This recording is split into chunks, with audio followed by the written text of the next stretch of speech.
Hello there, everybody. It's Summer Night 2 AK Nightmare, and welcome back to Demon Slayer. Well, last week we finally got started on it, and I can certainly see why this show was highly recommended, and why it actually won the voting poll. So, let's give a bit of a rundown here. So, we're in a world where man-eating demons are a thing.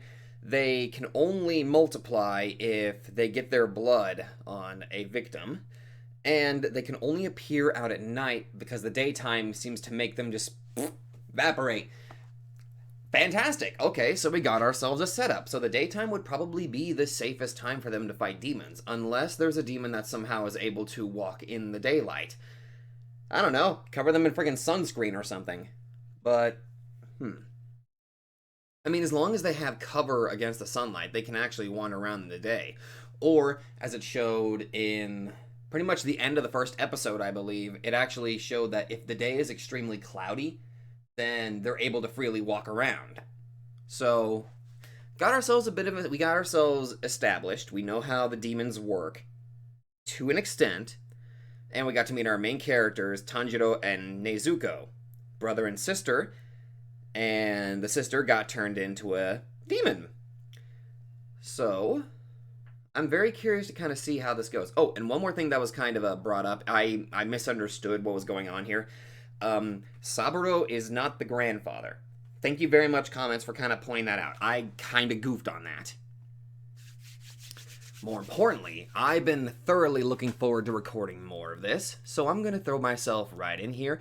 Oh, and there is a bit of a nitpick. This has actually been a bit of a nitpick for quite a while.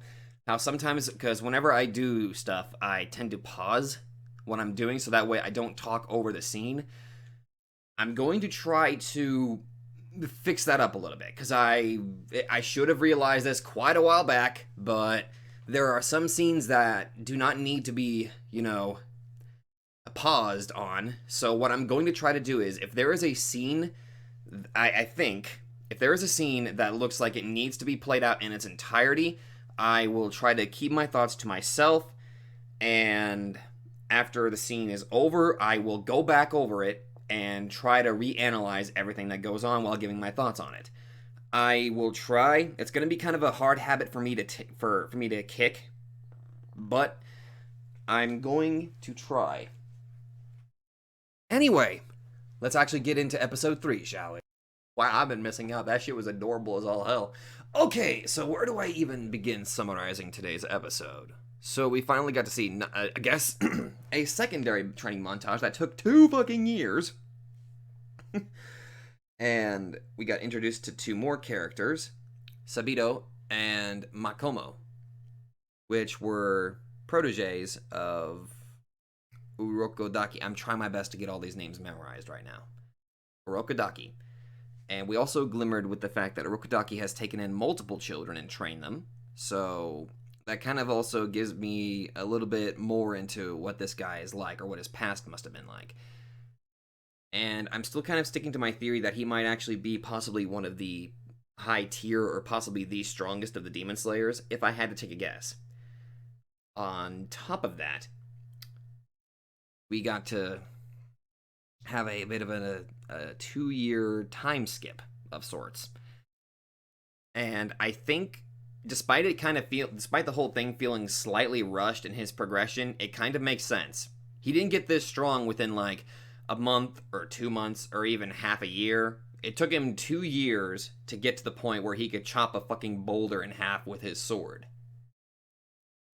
That's pretty good. And I don't want to say realistic because who the fuck can chop a freaking boulder with their freaking sword? Well, then again, we do have people who are capable of breaking concrete with their head or their chops and shit like that. But so it is. I guess technically it is possible. I guess.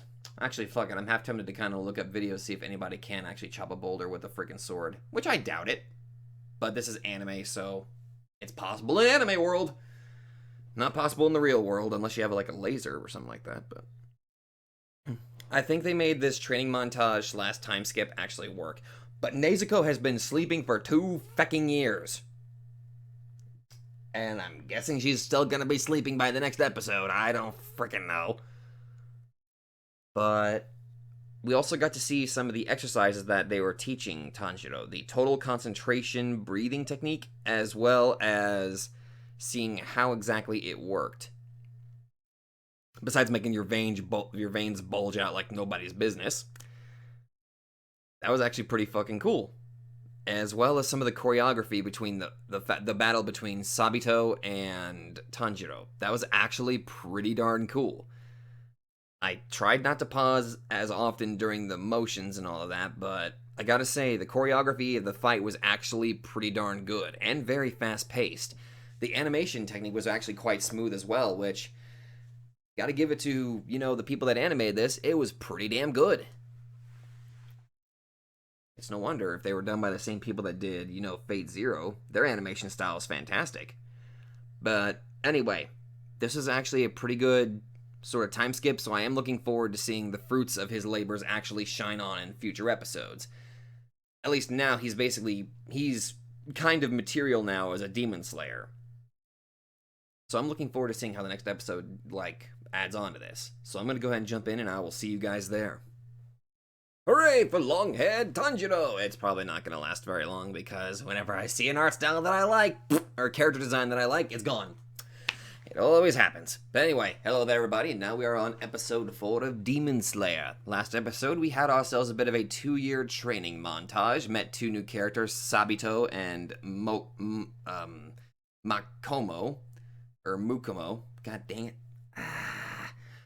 But we also got to learn a little bit more about Urokodaki's, past bringing in children and training them, as well as talk about the final selection to see if Tanjiro is truly worthy of being a demon slayer or demon hunter. And he was given quite a bit of a task, cutting a boulder in half. Needless to say, despite taking that long, that was actually really well executed. It wasn't really so much of a battle between Sabito and Tanjiro, but it was more or less a well executed test, being able to outspeed him. So that's good.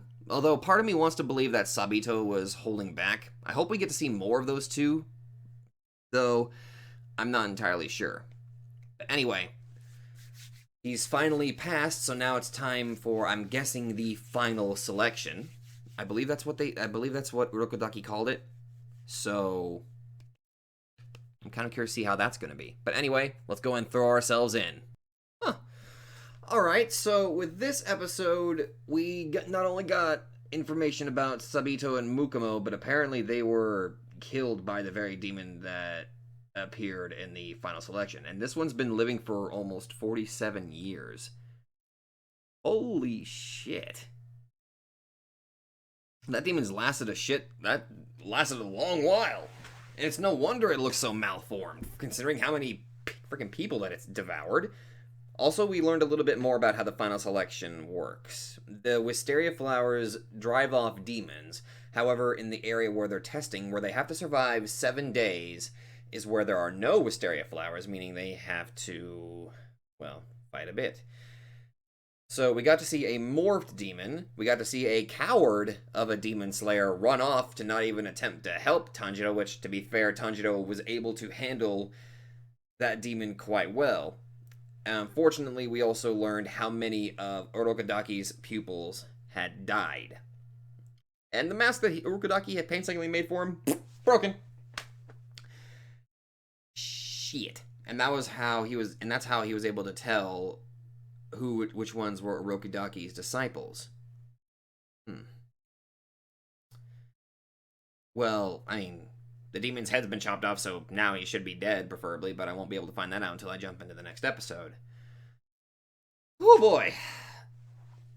So, also, creepy twin children at the final selection. That was utterly terrifying. I also got to see a handful of, different candidates that obviously looked different than the other candidates that looked more generic.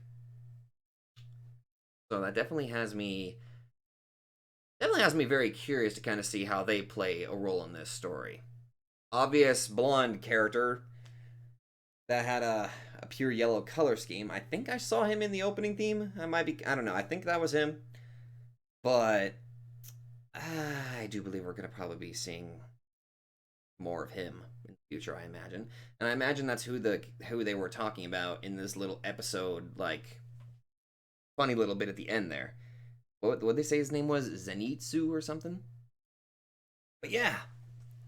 Well, we also got to learn that Sabito and Mukumo were dead. So I'm guessing their spirits still lingered. Which, that's interesting.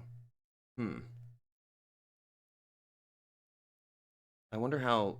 I'm guessing spirits might actually help play a further role in this. I don't know yet.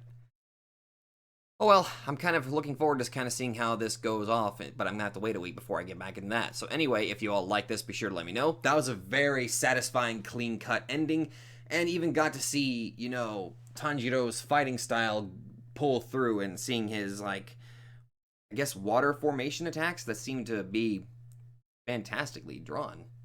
It looked really damn good. But anyway, thank you all very much for joining me this week, and I will definitely be sure to see you guys next time. So thank you all very much for watching.